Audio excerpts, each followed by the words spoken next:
Welcome back, pledges. Today we're talking about Hueco Mundo, and yeah, I know some people call this a horrid, dragged out arc, but you know, they're completely wrong, and I'll proceed to slime them out. If you can handle Dressrosa, all the hentai sand backstory, all these shots of these NPCs in the Coliseum, and you know, don't even try to prove me wrong, because I will bet my consistent upload schedule that you cannot name a single person in this arena. I mean, they look like irregular fractions. My point is that if you can handle Dressrosa pacing, you can also handle Hueco Mundo, so stop being a little bitch. And if you disagree, then you're a retard. And for the degenerates who haven't watched Bleach yet, here's some context, so listen up, little bro. This absolute impeccable specimen of a life form, and my goat, Ichigo Kurosaki, is the main character of this show, okay? And this angel's name is Orihime. The game mode's set to survival, but she has access to commands. You know, the other day I went to my chemistry college lecture thinking I was gonna learn something important, because I am in fact paying for the class, but all we did was learn how to add positives and negatives. So I literally wasted 50 minutes of my precious time. Well, guess what? If that ever happens to you and Orihime's around, she can just say that I never went to the lecture and it would be true. She can reject events. Dumb broken. So the developer of the game, Sosuke Aizen, is like, we need to get these hacks under control and on my side. So she gets kidnapped and taken back to Hueco Mundo. So Ichigo, being the GOAT, invades Hueco Mundo with some of his nakama, and you know, they gotta save Shotty, because who's gonna carry the Kurosaki bloodline in the future? So we spawn in this Indiana Jones ass maze, and you know, all the boys are just being boys, and I'm not even gonna lie, I was a little disappointed when I saw Chad struggle with this boulder a bit. And yeah, I'm sweat scaling here, but all I'm saying is that none of us should drop any hints of weakness while we're here. So some goofballs square up with us, but they clearly don't know what we've been through, because did they really expect me to believe that this pelican looking ass dude, who I would donate my left testicle if he survived past the episode, poses a real threat to us? And look at this creature. You know, this is why I believe that anime be doing most black people wrong, because what is this? Bro looking like he can smell colors. His dreads look like Play-Doh. So we wipe them out real quick, but the ceiling starts collapsing, so we dip to the outside. And all I know is that I would low-key go to Hueco Mundo for vacation. I could build some tough sandcastles and shit, you feel me? And you know what else is tough? Seeing all the Espada for the first time. Just look at my boy Grimmy and Ulquiorra and Starkey. Oh my god, they're all so tough. Except Yami. The gang gets hit by some natural disaster, and you know, they've clearly played the Roblox game before, because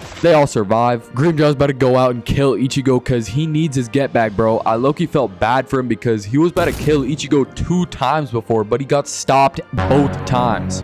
I just know that if I was him, I'd be pissed. Daddy Aizen doesn't approve of it though, so he unconsensually gets him in doggy and says that he's going to be the one to crack Ichigo later. And look at Tosin, bro. I just know he loves seeing Grimmjow all submissive and shit. We go back to the main characters now. I'm low-key gonna speed this up because this video is gonna be like an hour long if I continue with this pace. Ichigo sees a little girl named Nell being harassed by these 3 dudes, so they was about to get executed, but the little girl says that they're actually her siblings, that they were just playing tag. And I low-key love Nell, bro. She's so freaking cute. Get Chopper sorry out of here, bro. Come on, Nell gang, rise up. Nell runs, Nell trips, Ichigo notices, Ichigo helps, W Ichigo. This sand hollow tries aura farming, but I'm sorry gang, you gotta trim that stash off if you want me to take you seriously. Bro looks like he's filled with positivity and glee, but he's not very positive once he gets frozen by a certain someone, and I'll give you 3 seconds to guess who. 1, 2, Rukia. Black blood, dude. That was 2 seconds. Shut your bum at. Renji also tagged along thinking that he can crack Rukia if he shows some improvement. Yeah, buddy. You really thought I was gonna forget about the time when this 8-year-old jit did more damage than you against Ilfort Grands? Step up, bud, or you're never cracking again. They go to the secret passage thing and decide to split up, so Renji hits some quick pre-game motivation. We will not die today. Everyone will return with a victory. Take that advice for yourself, twin. So they all run off and Nell follows Ichigo. So now he's got a babysitter. Dondoni Panini challenges Ichigo, and he was actually a former Espada, but bro was basically Kanye because he fell off and got demoted to double digits. He was actually getting some hits in, but then Ichigo was like, your goatee pointy as hell. You got built-in tissues for you when you wipe your tears off after losing. So Ichigo one-shots him, and then bro gets drooled on by Nell because her saliva apparently got healing properties. I'm deadass just gonna skip over this fight because no one really cared about it. Black blood, dude. This fight was very impactful for the story. No, Daddy Aizen's just enjoying the show. He loves seeing his test subject meet his expectations because it was all according to his plan. This toaster looking dude slash TP's behind Rukia, and he's like, come with me. I need to show you something. Hell hell no, I'm not trusting this guy. Like, why is he dressed so studiously? So bro goes inside and it's revealed that he's actually Kaien. You know, dark-haired Ichigo. So now Rukia's like, yo, what the fuck? Isn't this guy supposed to be dead? I mean, she's literally the one who killed him. He should be dead. And this is a lesson for all you kids out there. Always listen to your gut and don't trust people in white vans who say they have candy, because this guy is not Kaien. Had me and Rukia in the first half, not gonna lie. But as you know, I have a Mangekyo Sharingan, so I saw through that shit. I mean, bro is asking her to give up her life for him. Like, does that seem what Kaien would do? Just get this fraud out of here. So Rukia's like, Sir Kaien would never associate with scum like you. and then she exposes bro's face to the light because he's an insecure little bitch. So his true form is these two little skull thingies. And now I can see why they're insecure, because they start talking about, Please don't talk about her face. Please. but if I was Rukia, the first thing I'd do is rage bait this goofball. You're so ugly. You're so ugly. Slight cut, but Chad gets a dub. Bro's like, bitch, you know this arm I've been using the whole time? Guess what? That's my defensive arm. And where there's defense, there's offense. Then he gets packed up by Spoonhead, but, you know, we take all the little Chad dubs we can get. Just lay off my guy for a minute. The insecure dude really didn't appreciate me rage baiting him, so he gets inside Kaien's body and stabs Rukia, but then she freezes him and takes him out. Bro starts pleading to Aizen to save his life, but Aizen doesn't give a fuck about you, my boy. Espada number 9. You really think Aizen cares about you? Your ass was a pawn. So while all of that shit was happening, Renji got the most boring fight, dog. I mean, this James Charles ass guy, bro, looks like a last minute sketch. I could dead ass copy paste his hair, glasses, and face. And if I just change the colors, I could get like 10,000 other anime characters who look the exact same. And his name's Swailaporo. Bitchable ass name. This guy pissed me off so much, man. I had to waste 30 seconds of my time on Google trying to search him up. I really don't want to talk about this fight, and I don't care about your opinion, so haha. Ichigo sends his Rukias on 1 HP, but right when he's about to go find her, one of the goats, Ulquiorra, spawns in so orifully on top of this big ass staircase. And this shit was so symbolic. He was really trying to show Ichigo the true distance between them. Ichigo was like, I'm not finna fight you right now, my boy. I got business to handle. But even my goat falls victim to rage bait sometimes, because Ulquiorra was like, oh, I see. Well, what if I told you that I was actually the one who kidnapped Shawty? It was on sight! Bro's face was filled with conviction, and he did not waste any time, like he did with Don Panini Spaghettiano, because he put the mask on straight away, no talking, fires a black, gets a Getensho, but Ulquiorra stops it with one hand. And at this moment, I just knew Ichigo was cooked. You know, if I just use my strongest attack in my strongest form, and my opponent deflects it without even using his Zanpakuto, just get me the fuck out of there, please. Change my identity and start a whole new life. I'd be thinking of a way for Ulquiorra to spare my life. Please, Ulquiorra, my grandma has cancer and I need to go to the hospital. So bro gets out of Ichigo's attacks with some scratches, and just look at Ichigo's face, bruh. He just knew that he was getting on pack watch. The hospital was calling. This dude really tried escaping, but Ulquiorra spawned right next to him and kicked the fuck out of him. Get your ass back in there, boy. We're not done with this. If I defeat you, I basically won this whole war. I mean, you're the leader of the Espada, so it'd all be wraps if you fell. I'm number 4, bitch.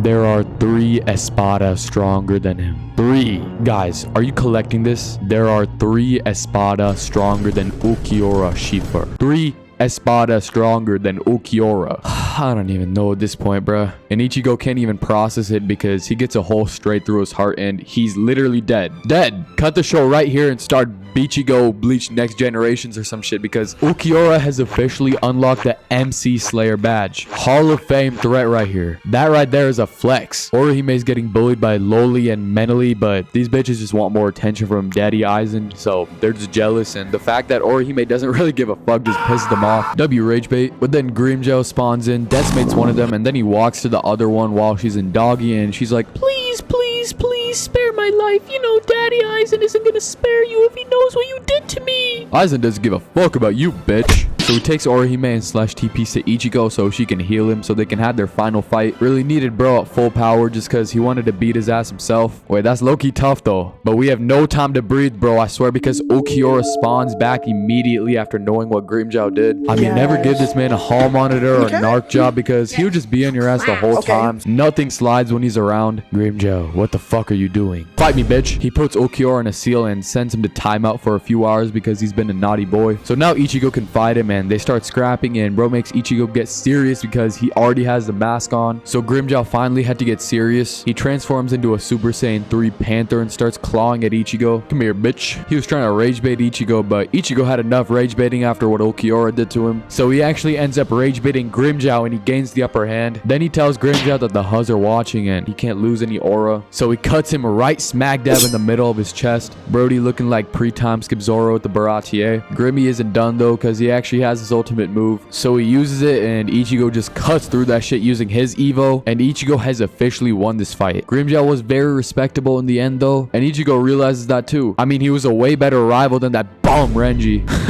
So after 22 episodes of filler, the Spoonhead shows up to secure the kill. I mean, bro is playing his cards wisely. He waited until Ichigo was gassed to fight him. I low-key gotta respect the plan. He really wanted to show Ichigo true despair, and it was working, bro. He pulled out that belt like a deadbeat, started whooping his child, calling his friends trash, and even breaking his hand. Like, damn, bro, chill. Doing all this while smiling with that pointy-ass face. Brody don't even got a line in the middle of his teeth. That's how you know he was moving different and devious. Nell couldn't handle seeing all this, so she transformed into an adult. What? Wait a minute, Nell, weren't you just a kid? Fuck you mean you're about to fight him? Excuse me? Are we dead ass? Number 3? That's above Ulquiorra. So she starts putting BTA to Noitora, but he's like, you fell off, lil bro. There's a new meta and your ranking doesn't mean shit, bitch. So bro survived at the end and Nell turns back into a kid. So now Ichigo's really cooked because Noitora's little subordinate named Tesla transforms and he starts torturing Ichigo even more. I could low-key feel these hits, man. Like, this is just brutal, and the way Ichigo's screaming, damn. I was screaming it or he made a power-up or something, man. Like, come on, just stop with the Kurosaki-kun for a second. Like, I usually don't get annoyed by her, but I was starting to feel something at this moment. But it didn't matter because Kenny, Byakuya, Unohana, and Mayuri show up to help us. Unohana shows up to scare these arrancars off, and they're low-key the smartest people in the whole show because if you know, you know. You do not want to engage this girl. Mayuri's low-key that guy. He's one of those people who you're glad is on your side instead of the villains, because just imagine if he was working with Aizen or something. The show would have ended at like episode 10 or some shit with Grand Fisher. Byakuya packs his bum up. I'm not even gonna go over it because he was low-key pretty embarrassing. Mayuri rage baits Svayalaporo, and he really made this freak feel uncomfortable. Like, imagine being freaky, but then someone else even freakier shows up and starts telling you how they're gonna shove you in a jar so he can examine your body parts. He actually had me feeling bad for bro because he put him in this advanced Genjutsu drug thing that makes him unable to comprehend what's happening, and it takes like hundreds of years in his perspective to actually die. So he's feeling every ounce of pain for hella long, and he can't even die quick. This is an insane form of torture. Like, bro, just kill me already. We finally get this long ass fight done. Like, dead ass, bro. This shit lasted like 10 episodes in the anime, and I was just trying to see Kenny humble this guy. He was like, yo, I'm really about to die if I don't stop holding back. So he's like, I have a genius plan. How about I use 2 hands to swing my sword instead of 1, so I get 2 times the power. So bro gets packed up, and this is what Kenny had to say. That was a blast. He dead ass treated him like a toy. That shit is so disrespectful. Everything's looking good. We got Orihime, defeated most of the Espada, and now all we've got to do is go back to the world of the living, meet up with the other Soul Reapers and fight Aizen. But then out of nowhere, Stark slash TPs and exits with Orihime, and now she's back with Aizen. Are we dead ass, bro? After all that shit we just did, she just got snatched up. So Ichigo goes to save her, but you know, there's a little problem, and it's the fact that she's being guarded by Ulquiorra. Yeah, the same guy who literally killed us like 30 episodes ago, and I know for a fact that we're still not ready to face him. So what the hell is Ichigo supposed to do? Start packing her bags and try to get those last breaths of fresh air in, gang, before it's too late. And yeah, he starts getting his act cooked by Ulquiorra again. Bro needed a whole new setting to spank him, so they went all the way up into the canopy of Las Noches. It was about to get so bad, man. It deadass started raining when he resurrected, and oh my god, this dude just looks like a fucking vampire. He's like, Ichigo, your blood is going to be the next thing that starts to rain. And I believe him, bruh. His mask is basically fodder now, and this is just a very bad showing. Like, come on, what happened to skill-based matchmaking, ref? He has a level 15 prince against my level 9 princess. And just when you think it can't get worse, Ulquiorra has a second release. Oh my god. Nothing can compete with Bleach designs, bro. And don't even try to argue with me. Like in Bleach, the drippier you are, the stronger you get somehow. Someone put Ulquiorra in the Hall of Fame designs because this is probably my favorite one in the whole series. He wasn't even trying to kill Ichigo, dog. He was just trying to break his morale. But my goat wouldn't give up, so Ulquiorra had enough and just decided to blow a hole right through his chest. GG's. But you know what? With a little power from Jordan Poole, Ichigo realized that he still has the Huz on his side, and that alone is enough for him to awaken. And no, No, you dumbasses, this is not plot armor. Shut up. This is all my king's power. This is when white became the king and not the horse. So Sai bow. So he turns into a demon. Just listen to this scream, bro. I would be shitting myself if I heard this. I'm dead ass editing this video right now and I cannot stop rewatching this episode, man. I'm about to butt. This fight gets heavily copyrighted, so I'm gonna just explain it in simple terms. Ichigo powers up, Ichigo puts BTA, Ichigo wins. And technically, that's the end of Hueco Mundo. I'm trying to be more consistent with uploading now that I'm in college and I'm finally settled in. So now that I'm really locked in, I'll see you guys in the next video. Join the Discord, follow the gram and like the TikTok and shit, you know, everything. And peace!